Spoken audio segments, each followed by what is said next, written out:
அனைவருக்கும் இனிய ஆங்கில புத்தாண்டு நல்வாழ்த்துக்கள்.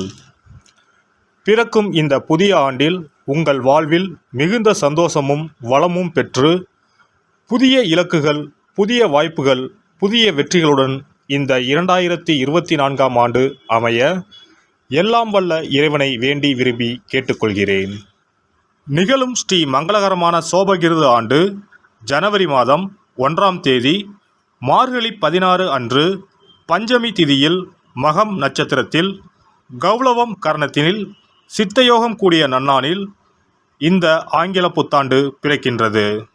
புத்தாண்டின் கிரக நிலைகளை ஆராய்ந்து பார்க்கும்போது குரு பகவான் மேசராசியில் வக்ர நிவர்த்தி அடைகிறார். ராகு பகவான் மீனராசியிலும், சனி பகவான் கும்பராசியிலும், புதன் செவ்வாய் சூரியன் தனுசு ராசியிலும், சுக்கிரன் விருச்சிக ராசியிலும், சந்திரன் சிம்ம ராசியிலும், கேது பகவான் கன்னி ராசியிலும் சஞ்சாரம் செய்கின்றனர். மே 1ஆம் தேதி குரு பகவான் மேச ராசியில் இருந்து ரிஷபராசிக்கு பெயர்ச்சியாகின்றார். அக்டோபர் 9, 2024இல் குரு பகவான் ரிஷபராசியில் வக்ரகதி அடைகின்றார். இதனால் அனைத்து ராசிக்காரர்களுக்கும் யோகம் அடைவார்கள். ஜூலை 29ஆம் தேதி முதல் நவம்பர் 15ஆம் தேதி வரை சனி பகவான் வக்ரகதி அடைந்து பின் நேர்கதி அடைகிறார். அதிரடி சரவடி. புத்தாண்டு இன்னும் சில வாரங்களில் பிறக்கப் போகிறது.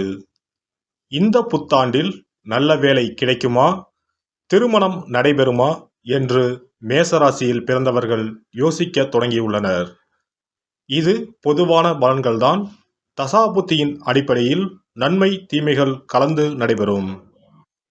மேசராசியின் கிரக நிலைகளை ஆராய்ந்து பார்க்கும்போது ராசிஸ்தானத்தில் குருவும், புத்திரஸ்தானத்தில் சந்திரனும், சத்ருஸ்தானத்தில் கேதுவும், அஷ்டமஸ்தானத்தில் சுக்கிரன் புதனும், பாக்கியஸ்தானத்தில் சூரியன் செவ்வாயும், லாபஸ்தானத்தில் சனியும், விரயஸ்தானத்தில் ராகுவும் உள்ளனர்.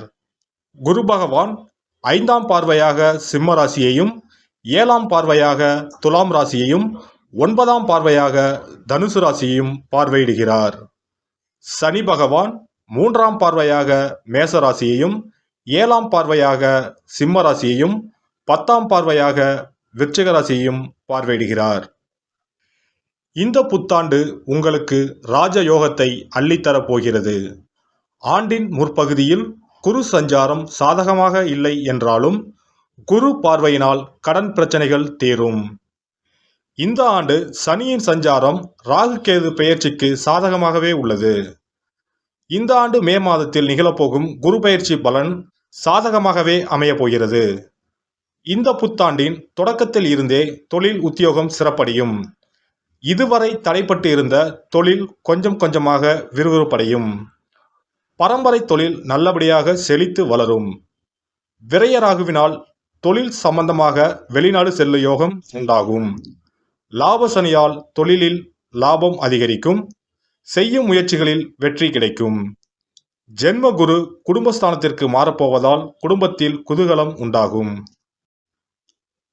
மனதளவில் இருந்து வந்த குழப்பங்கள் படிப்படியாக குறையும். திருமணம் ஆனவர்களுக்கு மகிழ்ச்சியான செய்திகள் கிடைக்கும். தாய்மாமன் வழியில் ஒத்துழைப்பான சூழல் உண்டாகும். கோவில் மற்றும் திருப்பணிகளில் ஆர்வமும் தெளிவும் ஏற்படும். தேவைகளை நிறைவேற்றிக் கொள்வதற்கான சூழல் உண்டாகும். குழப்பமான எண்ணங்களால் முடிவுகள் எடுப்பதில் தாமதம் ஏற்படும். குலதெய்வ நேர்த்தி கடனை நிறைவேற்றுவீர்கள். பொருளாதாரத்தில் இருந்து வந்த நெருக்கடியான சூழல் மறையும். கடின உழைப்பிற்கு பின்னே நினைத்த பணிகள் நிறைவேறும். விருந்தினர்கள் வருகையால் வீட்டில் கலகலப்பான சூழல் அமையும். புதிய பொறுப்புகள் கிடைக்கும். நண்பர்களின் வழியில் ஒத்துழைப்பு ஏற்படும். செயல்பாடுகளில் இருந்து வந்த எதிர்பார்ப்புகள் படிப்படியாக குறையும். பணி சார்ந்த புதிய வாய்ப்புகள் சிலருக்கு சாதகமாக அமையும். ஆடம்பரமான சிந்தனைகள் மற்றும் பொருட்கள் மீதான எண்ணங்கள் மேம்படும்.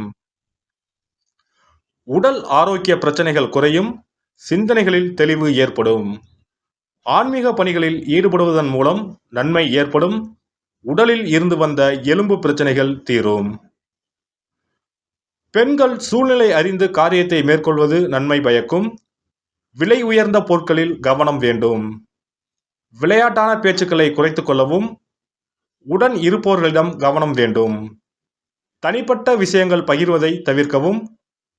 நம்பிக்கையானவர்களை பற்றிய புரிதல் அதிகரிக்கும். பழக்க வழக்கங்களில் சில மாற்றங்கள் ஏற்படும். உறவுகளை பற்றிய சிந்தனைகள் மேம்படும். மாணவர்கள் கல்வி சார்ந்த பணிகளில் கவனத்துடன் இருக்கவும். புதிய நபர்களின் தன்மைகளை அறிந்து பழகவும். பேச்சுக்களில் விவேகம் வேண்டும். மேல்நிலை கல்வியில் இருந்து வந்த குழப்பம் குறையும். உயர்நிலை கல்வியில் ஆலோசனைகளின் மூலம் மாற்றம் ஏற்படும். தடைப்பட்ட பட்டம் சார்ந்த படிப்புகள் படிப்பதற்கான வாய்ப்புகள் கிடைக்கும். உத்தியோகத்தில் இருப்பவர்களுக்கு அலைச்சல்கள் மேம்படும். சிறு சிறு குற்றச்சாட்டுகள் அவ்வப்போது ஏற்பட்டு நீங்கும். உயர் அதிகாரிகளிடத்தில் அனுசரித்து செல்லவும். ஊதிய உயர்விற்கான வாய்ப்புகள் தாமதமாகும். உங்கள் மீதான வீண் பழிகளிலிருந்து விடுபடுவீர்கள். சக ஊழியர்களிடத்தில் இருந்து வந்த கருத்து வேறுபாடுகள் கட்டுப்பாட்டிற்குள் வரும். உத்தியோகம் சம்பந்தமாக அயல்நாடு சென்று வருவீர்கள். தொழில் வியாபாரத்தில் முன்னேற்றமான சூழல் உண்டாகும். வளர்ச்சிக்கான புதிய திட்டங்களை தீட்டுவீர்கள். பயணங்களால் லாபம் கிடைக்கும். வியாபாரம் நிமித்தமான பழைய சிந்தனைகளால் ஒருவிதமான சோர்வு உண்டாகும். கால்நடை வியாபாரத்தில் லாபம் ஏற்படும். விவசாய பொருட்களின் மூலம் ஆதாயத்தை மேம்படுத்திக் கொள்வீர்கள். வேலையாட்களுடன் அனுசரித்து செல்லவும். மறுசுழற்சி துறைகளில் இருப்பவர்களுக்கு புதிய வாய்ப்புகள் கிடைக்கும். கலைத்துறையினருக்கு வசீகரமும் திறமையும் அதிகரிக்கும். கலைத்துறையில் இருப்பவர்களுக்கு முன்னேற்றமான சூழல் உண்டாகும். கலகலப்பான பேச்சுக்களின் மூலம் பலரின் அறிமுகம் கிடைக்கும். ரசனைத்தன்மையில் மாற்றம் உண்டாகும். எதிர்பாலின மக்களின் விஷயங்களில் சற்று கவனத்துடன் செயல்படவும். வரவை மேம்படுத்துவதற்கு வாய்ப்புகள் அமையும். அரசியல்வாதிகளுக்கு தடையாக இருந்தவர்கள் விலகிச் செல்வார்கள். வித்தியாசமான அணுகுமுறைகளின் மூலம் மாற்றமான சூழல் உண்டாகும். பேச்சுகளில் கனிவு வேண்டும். கோபமான பேச்சுக்களை குறைத்துக் கொள்ளவும். உடன் இருப்பவர்களால் அலைச்சல்கள் ஏற்படும்.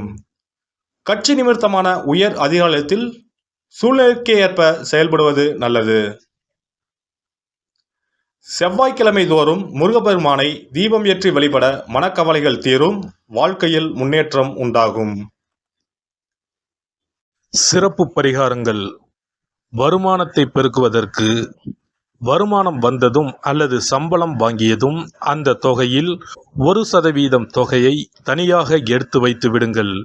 அந்த பணத்தில் பாலால் செய்த இனிப்பு வகைகள், வாயில் போட்டாலே தித்திப்புடன் எளிதில் கரைந்து வாயிற்குள் போய்விடக்கூடிய இனிப்பு வகைகளை வாங்கி ஆதரவற்றோர், சாலையோர பணியாளர்கள், தூய்மை பணி செய்வோர், ஆதரவற்ற நிலையில் வறுமையில் வாடும் குழந்தைகள் மற்றும் தொழிலாளர்களுக்கு கொடுங்கள். மகிழ்ச்சியுடன் உங்கள் கைகளால் இனிப்புகளை கொடுங்கள். இப்படி செய்வதால் சனி சுக்கிர யோகம் உண்டாகும். இதனால் வருமானம் பெருகுவதுடன் கையில் பணம் சேர்ந்து கொண்டே இருக்கும். வருமானத்திற்கு தடையோ பஞ்சமோ வராது. ஏதாவது ஒரு வகையில் பணம் வந்து கொண்டே இருக்கும். இது தவிர மாத சம்பளம் வாங்கியதும் அல்லது கைக்கு வருமானம் வரும்போது ஒவ்வொரு மாதமும் முதல் செலவாக வீட்டிற்கு கல்லுப்பு, ஊறுகாய் போன்றவற்றை வாங்கி வைக்கவும். கல்லுப்பு, ஊறுகாய் போன்றவை மகாலட்சுமிக்கு மிகவும் விருப்பமான ஒன்று. இந்த பொருட்கள் வீட்டில் இருந்தால் மகாலட்சுமியின் அருள் வீட்டில் இருந்து கொண்டே இருக்கும். எந்த காரணத்திற்காகவும் இந்த பொருட்களை தானமாகவோ கடனாகவோ கொடுக்கக்கூடாது. எல்லாம் வல்ல இறையருளால் நீங்களும் உங்கள் அன்பு குடும்பமும் உடல் நலம், நீலாயுள், நிறை செல்வம், உயர் புகழ், மெய்ஞானம் ஓங்கி வாழ்க வளமுடன். இந்த வீடியோ உங்களுக்கு பிடிச்சிருந்தா லைக் பண்ணுங்க, ஷேர் பண்ணுங்க அண்ட் சப்ஸ்கிரைப் பண்ணுங்க. பக்கத்துல இருக்க பெல் ஐகானை கிளிக் பண்ணுங்க. நன்றி, வணக்கம், வாழ்க வளமுடன்.